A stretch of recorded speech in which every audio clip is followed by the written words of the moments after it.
We finally have a decision in the Deshaun Watson case. 11 games. The impact of those 11 games, the impact of a contract not tolling, how it impacts the Browns season, our thoughts on all of that, and a look into week 2 of the preseason. All right here on the Locked On NFL podcast. I'm your host, Chris Carter, here with my friend and co-host, your boy Q. It's going to be a fun Friday episode. Let's get into it.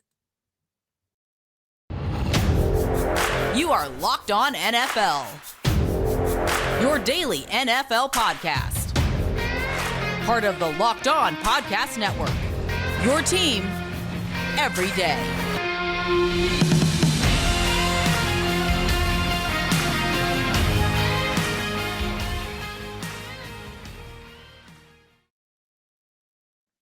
And welcome to the Locked On NFL podcast. I'm your host, Chris Carter, here with my friend and co-host, your boy Q. It's a Friday edition here on the Locked On NFL podcast. You can find on Apple, Spotify, Google Podcasts, Odyssey, and YouTube. Q, what's up, man? I missed you last week. Yeah, it happens every once in a while. Not too often, but every once in a while, the schedule gets a little bless you. The schedule gets a little crazy, and you just can't make it happen. But I appreciate you holding me down. I'm ready to be back for another week. Preseason action is going on. 2 weeks around the whole NFL for the Raiders, who I cover for the Locked On Raiders podcast. It's actually going to be week 3, but again, that's because they had the Hall of Fame game. So yeah, man, it's getting closer and closer to the regular season, and that's really all that matters. It is all that matters, and all that mattered on Thursday was the Deshaun Watson decision. 11 games the NFL gives him, and a $5 million fine. Q, you and I were preaching and saying, hey, this is probably going to be a full year. Comes short of that, almost doubles the amount of games. What was your take when you saw it? Well, first of all, I thought it was going to be a long, drawn-out process. I told everyone who would listen that it was going to take forever, similar to what happened with Zeke Elliott, similar to what happened with Tom Brady. But no, instead, they came up with a settlement, and so they didn't have to take it to court, and it didn't become one of those, like I said, long, drawn-out processes. So, we all knew that the NFL wanted to have 17 games, which is a whole season. Obviously, he had 6 games at first, so they met in the middle. They came up with 11 games. And the funniest thing about it, regardless how you feel about the amount of games, like I'm okay with the amount of games, but it's funny that the first game back is up against the Houston Texans. That is no coincidence at all.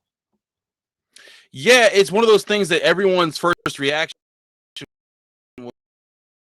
was, wow, the NFL's found a way to set the line to make money. And I think there's no denying that, right? Like it's something that's part of the, it's going to be part of the storyline. As soon as he comes back, he's playing his former team and all that. Right. That's certainly a concern. It's also tickets, tickets. Right. Selling tickets is a big deal. But I think even bigger than that is that now we know for a fact that he's coming back in this situation. We get more details as to how this impacts both him and the Browns on the season. Now, there are some people out there that feel like this punishment is still not enough. It should have been a full year. And, immediately everyone starts going to how this impacts the Browns. But there's a lot of people still wondering, is like, what does this say about the NFL and how serious they take these kind of allegations and these kind of cases? Right. And it's no longer allegations. The judge even said, who initially gave the 6-game suspension, that he did violate and that he did the things that he's been accused of here, and that these actions were egregious. So it sends out a tone that I think the NFL, I'm very curious to see how it follows them.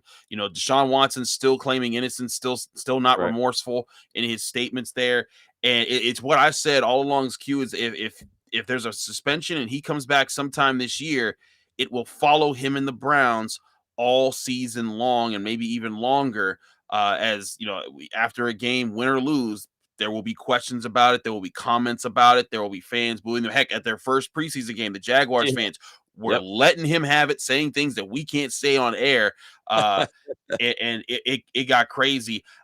This is one of the many reasons I've been like, man, however this plays out, I don't think it will look good for the Browns. If the Jaguars are giving you the business, you're in trouble, right? Because it's the Jaguar fans, right? It's not like it's Philadelphia. It's not like it's Oakland, or it's not like it's somewhere where it's like, man, this is a rough town. I mean, when Jaguar fans are giving you the business, that's a problem. But I'll say this in all seriousness, that it's a situation now where the NFL has an opportunity, because the reason why Sue L. Robinson ruled it as 6 games is because that was the precedence that was set by the NFL. When you go back and you look at the Zeke Elliott situation, the Ben Roethlisberger situation, that's what they've done. So she couldn't go out of her way and say, okay, well, we're going to give you a whole year because it wouldn't align with what they did. So now I'm interested to see if they change what it is when it comes to punishments, if it has to do with sexual assault or these kind of situations. Now they have an opportunity to say, okay, look, you know what? This 6-game suspension that we actually paved the way for is not right. Now we've got to go back and fix things. And then if they can go back to the collective bargaining agreement and fix things and make it so something like this that was egregious gets nothing but at least a year. Hey, if you do something like this, it's a year. No questions asked, done deal. Now, if they are able to put something like that in, then the NFL is making moves. Until then, the NFL kind of made their own bed. Now they got to lie in it. That's the situation. That's certainly the situation. Today's episode is also brought to you by Elias with the NFL season right around the corner. Don't wait. Find the Elias Game Plan app in the App Store or Google or the Play Store today. But I also want to talk about the contract implications of this. So early in the intro, I talked about the contract not tolling. Basically, that means that this contract will now carry into next year because it's not a full season suspension and it's only 11 games. So in those terms, basically Deshaun Watson, the $1 million that he was guaranteed this year going to effect, but the $46 million he's guaranteed next year will be due to him. So he will make all of that money, which is pretty interesting. But you also look at what it does for the Browns salary cap. He's going to cost $54.9 million against the cap, essentially $55 million against their salary cap this year. With the contracts as is, with Watson, Garrett, Conklin, John Johnson, Joel Bitonio, Jedrick Wills, Nick Chubb, Denzel Ward, Amari Cooper, Wyatt Teller, all those guys, David Njoku, a bunch of guys that are earning a lot of money and have a high cap number. The Browns are expected to have a cap space of over $32.7 million. Granted, they can shave a bunch of that off. That number might go down a bit because the NFL's revenue going up every year kind of helps teams and pushes the cap up and gets it higher so that it makes it less hard on the teams to keep players on the team. But still, that's an obstacle they're going to have to clear. And with all the investment you've made to get Deshaun Watson, the draft picks it cost you, and the money you've already spent out, I think it really puts the Browns in a win now mode. And they're going to be in a win now mode with the guy that they paid to get all that, paid all this to get out 11 games.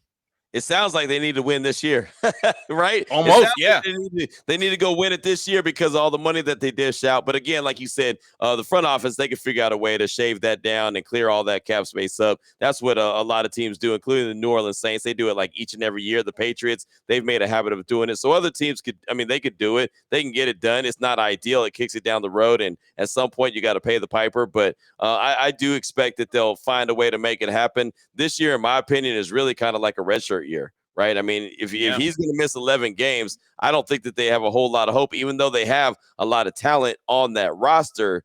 At the end of the day, if you don't have a trigger man that you really, truly believe in, there's a reason why they went out and spent $230 million guaranteed to go get him because they didn't feel like they had a trigger man that they could trust. I'm sorry, and that was Baker Mayfield at the time. Now they've got Jacoby Brissett, they've got Josh Rosen, they've got Joshua Dobbs. I mean, come on, man, they got a bunch of Jags, right? Just another guy. Whoa! Don't you say that about Josh Dobbs? The man is a rocket scientist. Get out of here! Not just another guy. Get out of here!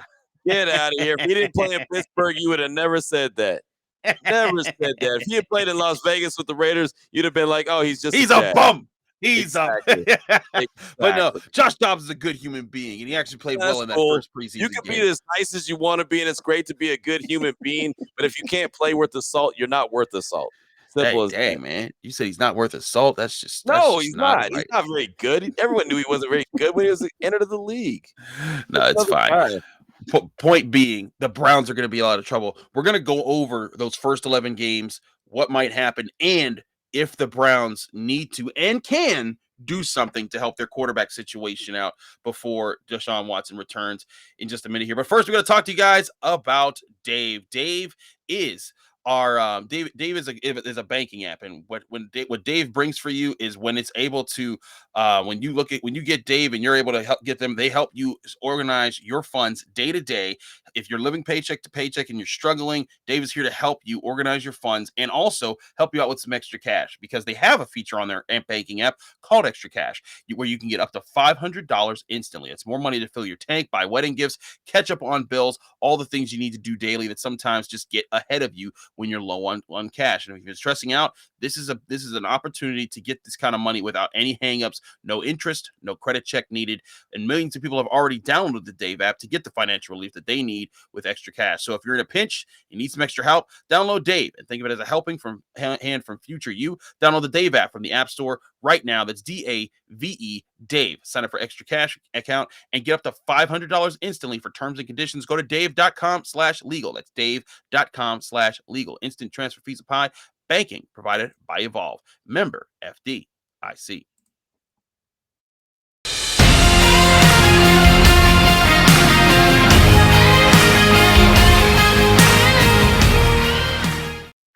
Back here on the Locked On NFL podcast, I'm Chris Carter. He's your boy Q.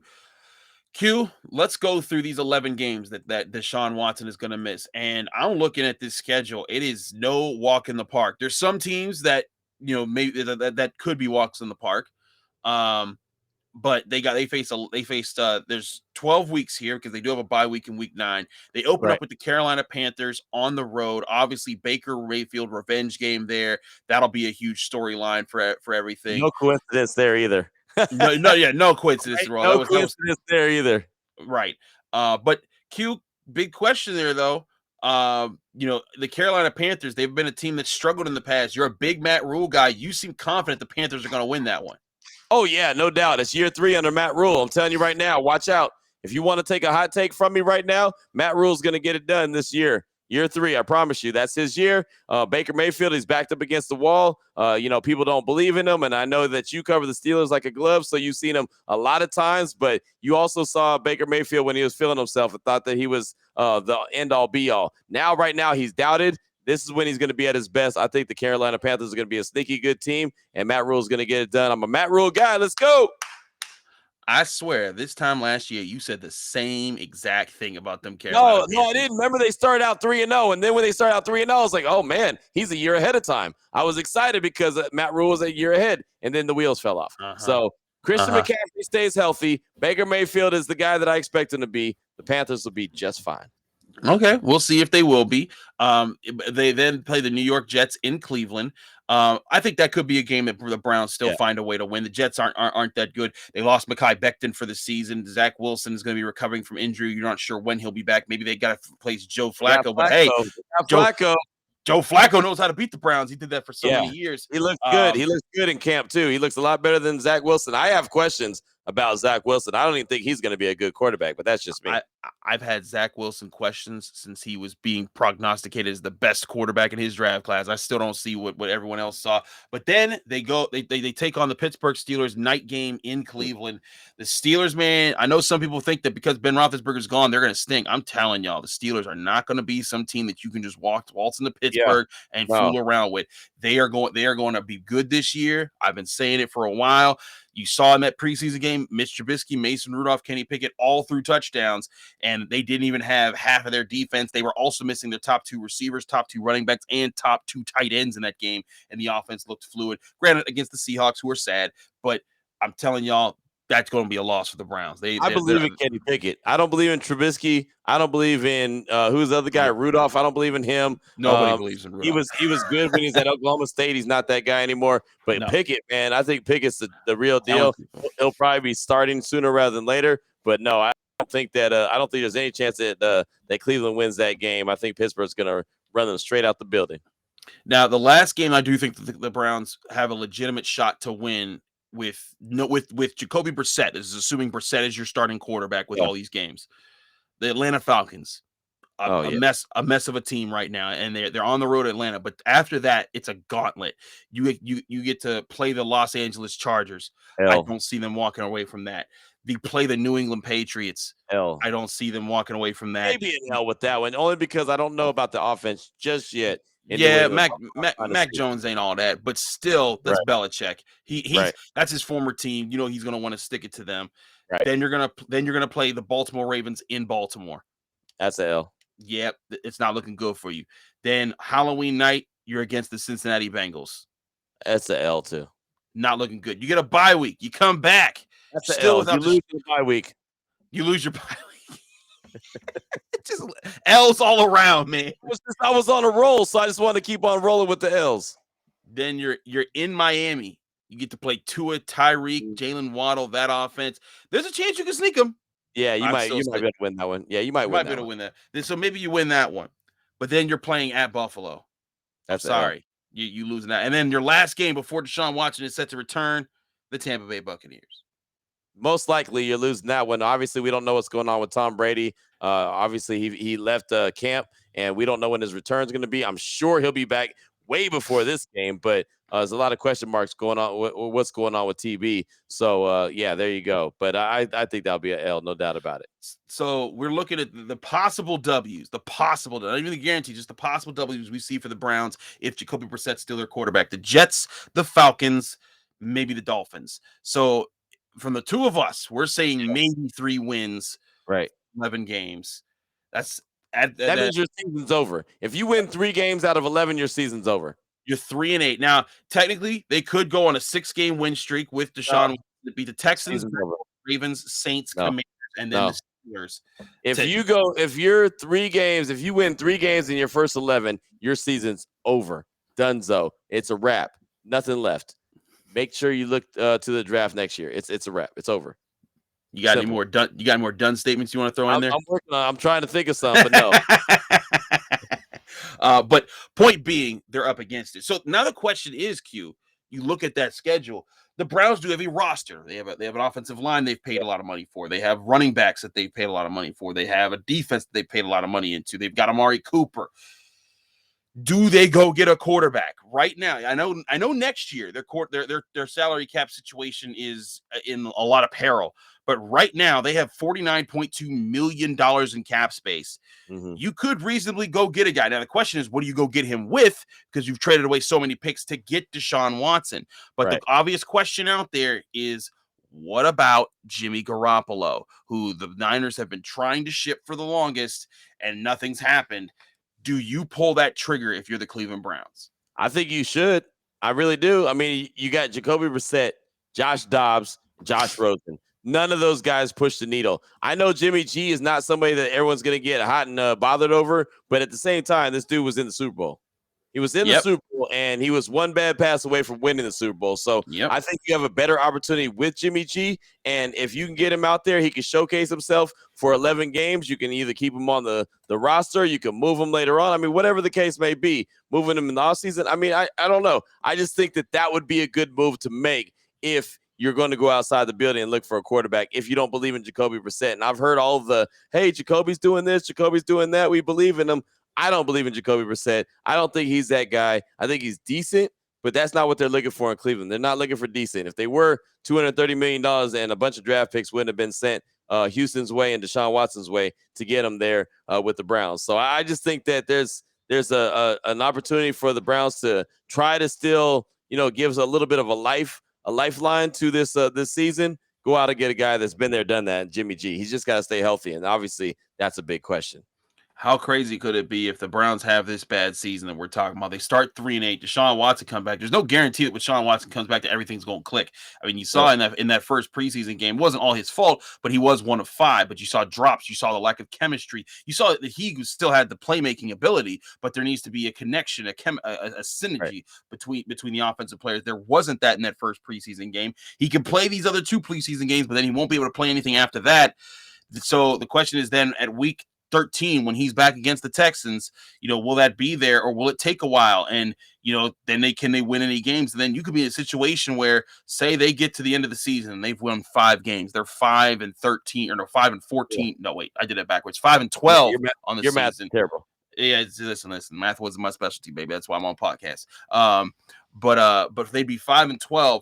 Now you think, okay, great. They get to be able to use that pick to rebuild. No, they don't have that pick, and now the Houston Texans are sitting there like, oh, great, we were bad anyways. We get 2 super picks. So lots of concern there for the Cleveland Browns. I'm right with you. If they are in win now mode, they need to go win now, which means they need to do as much as they can to win the games before Deshaun Watson returns, which means go get a Jimmy Garoppolo, anybody who's floating a quarterback out there that you think is starter capable and able to manage games a lot better than Jacoby Brissett, you better go get him. So with that being said, there are preseason games this weekend. We're going to go over our top storylines from those preseason games in just a minute here on the Locked On NFL podcast, the Friday edition with Chris Carter and your boy Q. But first, we got to talk to you guys about our great sponsors at BetterHelp. Now, if you don't know about BetterHelp, BetterHelp is an option for you to go get the help that you need for your mental health to help you deal with all of life's twists and turns. Because it's important to show up for yourself through it all when you're dealing with stuff day to day. BetterHelp has online therapy that will assess your needs and can match you with your own licensed professional therapist in less than 48 hours. Myself, I'm a person who there's days where there's a lot going on, a lot of life's challenges, and things can come at you really fast, and it takes a lot to adjust to.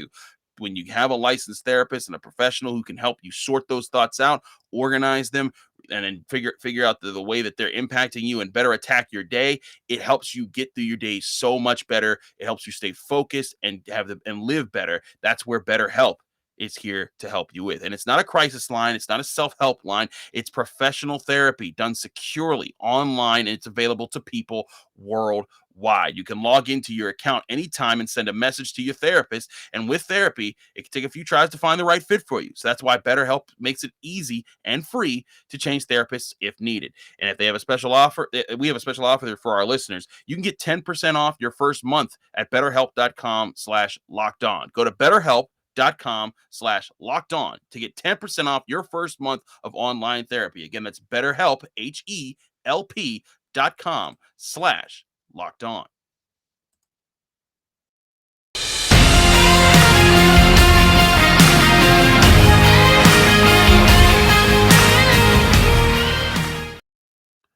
All right, we're back here. It is the Friday edition of the Locked On NFL podcast. I'm Chris Carter. He's your boy Q. Q, let's talk about this week 2 of the preseason here. Week 3 for you, as you say, because you've been at it for a bit. I know you. Listen. I've been the guy. I've had to cover the Hall of Fame team. It is not fun to have an extra week of preseason. Nobody enjoys it. It's not more enjoyable. It just drags things on a bit longer. So let's start with your Raiders, because they're playing the Dolphins. It's game 3 for the Raiders, game 2 for the Dolphins, and I think everyone's eager to see Tua, Tyreek, and Jalen Waddle and see how they do against the Raiders team. They're excited to see Derek Carr and Devontae Adams and maybe see some guys there. But Josh McDaniels, does he even play those guys? What do you see is going to happen in this game as far as who's going to? We don't care about who wins. We just want to see what kind of action and what kind of matchups we'll get to see in this one. That's a great question. We asked Josh McDaniels, the head coach, on Thursday, what his plan was going into this Saturday's game, because traditionally week 3 is the, dress rehearsal, but it's not week 3 for the Miami Dolphins. It's only week 3 for the Raiders and the Jaguars. So he said that he was non-committal on it. And, he said it was about situational football. So whatever he decides to do in that situation is what he decides to do. So we really don't know what to expect to see. And the thing about it is Josh McDaniels is really trying to create just competition all across the team and see who's the best guys for what. And that's the offensive line, defensive line, secondary, wide receivers outside of Devontae Adams and Hunter Renfrow. There's a lot of competition going on. So it's really a wait and see process. I think that you're going to see a couple more of the starters. I don't think that you'll see Devontae Adams or Derek Carr, but everyone else, I think you might see a few reps from them come Saturday versus Miami in Miami. Certainly could be interesting there. Other games we're looking at, your boys, the Fighting Matt Rules, aka the Carolina Panthers. Q loves him some Matt Rule, man. He always had his back. Guy, man, I believe in Matt Rule. I believe in him. They go up against the Patriots Friday night. It's a chance to see round 2 of Baker Mayfield versus Sam Darnold. It's a chance to see maybe some Mac Jones. I'm intrigued to see the quarterback play there, because they're all young quarterbacks, all looking to prove themselves. And I'm intrigued to see, do we see some solidification of who is the starting quarterback for the season for the Panthers? That's a good one. I mean, it's no doubt in my mind that Baker Mayfield's that guy. He's going to be the one that leads the charge, give the Panthers the best chance to win. Sam Darnold obviously isn't, or else they wouldn't have made that trade. Honestly, for me in this game, I'm looking for the Panthers. I want to see if they have any kind of idea Yeah. at all if who their offense is going to be, featured around. If Matt Patricia is really going to be the guy, because he's also doubling down as the offensive line coach, and so he's focused on offensive line, but he's also focused on play calling. I don't think that's a good dynamic. I think the Patriots in this upcoming season take a major step back. I Ooh. thought losing Josh McDaniels was going to be a big deal, but I didn't think it was going to be as big of a deal as it seems to be. They lost not only Josh McDaniels, they lost Carmen Brasillo, who's the offensive line coach. They also Mhm. lost Nick Lombardi, who is the offensive coordinator. So there's a lot of loss there in New England. So I think that they take a massive step back, and I don't even think they get close to sniffing the playoffs. That's just my hot take for Friday's show. Interesting hot take there. I appreciate the Yep. hot take. So it always makes the show a little bit spicier. What I He- do. And Bengal Here, fans won't get mad at me because I'm not talking about them. right. We'll get to them. We'll get to them in a little Uh, bit. Broncos at Bills, though. Not that it's going to, not that Russell Wilson and Josh Allen are going to go at it for 60 minutes, but I still think it's important. I want to see Russell Wilson command this offense. I also want to see Josh Allen get some playing time. I'm eager, I'm itching for real football, man. And when right. you see two quarterbacks like this lining up against each other, it'd be nice for, even if it's just like 2 or 3 series, to see how they do in these professional environments and in a preseason game. That's a Saturday 1 o'clocker that I'm interested in, especially because I think the Broncos, they're that team in the AFC West that a lot of people are sleeping on and saying, they're just going to suck this year. But then they got Russell Wilson. They have some talent at wide receiver. I'm intrigued to see if that's a roster that can put it together. I think I'm intrigued as well. I think the whole AFC West is going to be a dogfight all year long. But my biggest question mark is similar to what you just said. My biggest question mark is the Denver Broncos. I want to see how Nathaniel Hackett and Russell Wilson, how they gel together. Can they gel quick, fast, and in a hurry? Is that offensive line going to be able to hold up? Does Russell Wilson hold the ball too long? There's a lot of questions I have. When Russell Wilson is the man, what does he have? He has a strong defense and a really good run game. Well, the Broncos are supposed to have a strong defense and a really good run game. So if they do, he could absolutely be at the top of his game. It's just going to be interesting to see if he's actually going to be at the top of his game. We'll see if that's the case. Bengals at Giants Sunday night, Uh-oh. 7 p.m. The Bengals, of course, they had, it was Joe Burrow had to get appendix surgery, and that's been situated. But everything looks like it's on task for him to be fine and good to go for the season. Yeah. Uh, I'm intrigued to see how the Bengals looked in this one. I'm also intrigued to see what do the Giants look like. As you said, Daniel Jones. He's that guy's on a bit of a hot seat. He Of stinks. He's course, on the way out. He stinks. he's not even hot seat. He's just out of here. He's out of there. Brian Dayball even said, and I don't remember the exact quote, but it was basically to the point of Tyrod Taylor is going to get first team snaps as well. So that Oh lets you man. know that Daniel Well, Jones so is much not for that.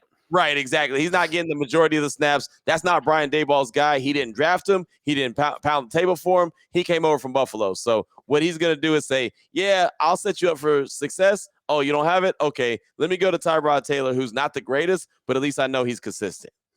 Poor Tyrod Taylor, man. Like, all that guy has ever done is work hard. He had a Yep. doctor puncture his lung when he was with the Chargers. Yep. He's just been on team that's had him beat up after beat up after beat up. Man, now he's with the Giants, and it's going to be rough for them. But I'm intrigued to see, the Bengals, Jamar Chase back out there, and how they look as a group. I also want to see how much that offensive line takes a step forward. That could Yeah. be interesting. Last game I want to talk about here. We could talk about Cowboys, Chargers, two big teams, but I'm also intrigued to see Ravens Cardinals. Hollywood Brown just Ooh. traded to the Cardinals. Yeah. I think that could be interesting. Kyler Murray, Lamar Jackson. Lamar Jackson's contract situation. How Yeah. does that continue to play out? These are two teams that I think could be kind of wild cards in each of their conferences. I think the Ravens, they're my favorite to win the AFC North this year. But after all the injuries they suffered last year, I think they're ready to go on a rampage. The Cardinals, I think that they can be really good or really bad. I don't think there's an in between. I think that if they play really well, they're tough to beat. But if they start to fall apart, I think they fall apart hard. You saw that last year with how bad they Yeah. fell down the cliff. I want to see how these teams stack up against each other. Especially, I want to see also the backups, who's coming in, who's going to be the support for each of these teams, because these are two young rosters that need players to be stepping up. I'm just gonna say, side note, do I hear police sirens in the background for you? No. Chris Carter's recording podcast Totally not. in the hood while he's ducking bullet shots or bullet. You're good luck, man. Hey, man. Good luck. That totally threw me off. All I heard was sirens. I was like, what the hell's going on there? God, I can't even concentrate on what the hell we're doing. The fuzz is looking for me, man. That's what's happening right there. Man, jeez. Apparently. I forgot. Hey, man, I'm in the mean streets of Pittsburgh. You don't know what it's like, brother. No, I don't. No, I don't. I'm in Henderson, Nevada. I'm good. No, not just Henderson, Nevada. Yeah, I'm good. You live in life. Okay, we will. You know what? I don't want to end on that because we got more. We got more sirens. Apparently, there's something really going on out here. Yeah, you got some problems going. You're going to be on the next episode of Cops. Right. This is the episode. You see them breaking into my house, taking me out as I'm recording. This is how it's going to play out. My Chris goodness. Carter on Cops. Hey, that would be the best, the most watched Locked On NFL episode in the history. Ever. I give y'all permission to use it. That'd be awesome. That would be awesome. But I do actually. I said we were going to skip over it, but I don't want to. I want to go back to it. Cowboys, Chargers. Okay. These are two teams that they are the perennial.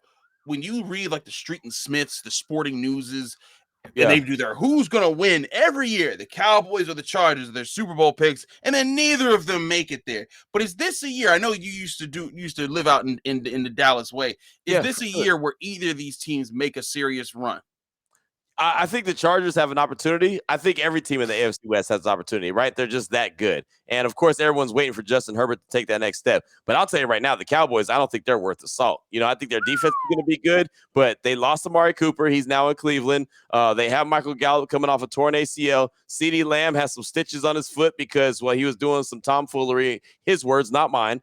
So there's a lot going on there. Zeke Elliott's not Zeke Elliott that he was coming out of Ohio State. Tony Pollard's never been used like they say he's going to be used. Kellen Moore is a really good offensive coordinator if you're on a 7-on-7 league. I mean, there's a lot to wonder about when it comes to the Cowboys. Mike McCarthy's a terrible head coach. You know, I mean, there's so much. And, oh, by the way, Jerry Jones is still Jerry Jones. So, yeah, I think the Cowboys are going to be terrible, and I think that the Chargers have an opportunity to make the playoffs. So that's it in a nutshell, pretty much.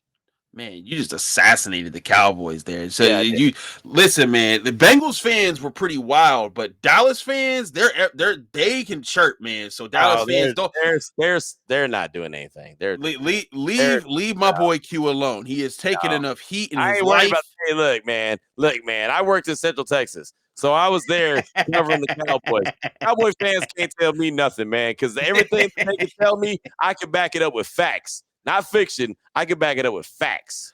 Listen, I went to undergrad at Cheney University, the first historically black college out in the Philadelphia area. And man, let me tell you, the Eagles-Cowboys wars were like none other. I've lived through Steelers, Browns, Steelers, Ravens, all Steelers, Patriots, all these rivalries that the Steelers have, even Steelers, Raiders. But Eagles Cowboys was some of the worst hatred that I've ever seen in my life. And I've seen what Cowboys fans would do. I've seen what Eagles fans are the crazies, but I've seen that rivalry, and I'm intrigued to see how they respond to you, sir, calling them out here on our national platform. Call again. Cowboy fans, come for your boy, man. At your 254. Holler at me, man. I'll tell you. Bengal fans for one thing. Cowboy fans, I ain't worried about nothing. Ain't worried about nothing. Wow. Yeah, listen, man. That was your boy Q. He's over there. Don't look at Chris Carter. I'm chilling right now. 559. No, I'm kidding. I was gonna. Whoa. Don't make me give out your government name. Then they can start looking. You do that anyway. I do that all the time. I was kidding. They're gonna be calling my phone and be like, "Hey, Q, I thought you said that." Nah, it's all good. Make me change my number. Y'all better chill out. Don't do it. Anyways, this has been the Locked On NFL podcast, the Friday edition with Chris Carter and your boy QQ. Thanks so much for being a great co-pilot through all these shows. Let people know they can find you, follow you, and get more of your work.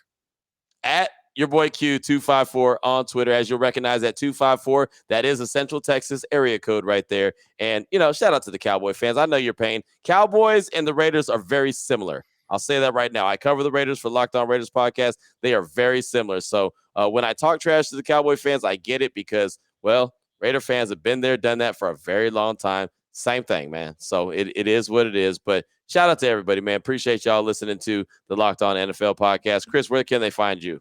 You can find me on Twitter and Instagram at Carter Critiques. You can listen to my show just like you listen to this show and Q's show, Apple, Spotify, Google Podcasts, Odyssey, YouTube. Remember, he hosts Locked On Raiders. I host Locked On Steelers. We host the Friday edition of the Locked On NFL podcast, where you can get everywhere free, just like you get all of our podcast platforms on the Locked On network, whether it's NFL, NBA, NHL, MLB, college, whatever. We got it. Thanks so much, Q, for being a great co-pilot. You can also read my work at the Pittsburgh Post-Gazette, where I cover the University of Pittsburgh's athletics department. It's going to be a fun year. Pitt football is ranked number 17 in the country. They're going to be making some waves in the ACC. I'm intrigued to see how that plays out. Kenny Pickett's alma mater is going to have another big year. Thanks again for checking us out here. We'll be back on your screens and in your ears next week. Stay tuned. Monday, Locked On NFL podcast. We'll be back breaking down all the action from week 2 of the NFL preseason.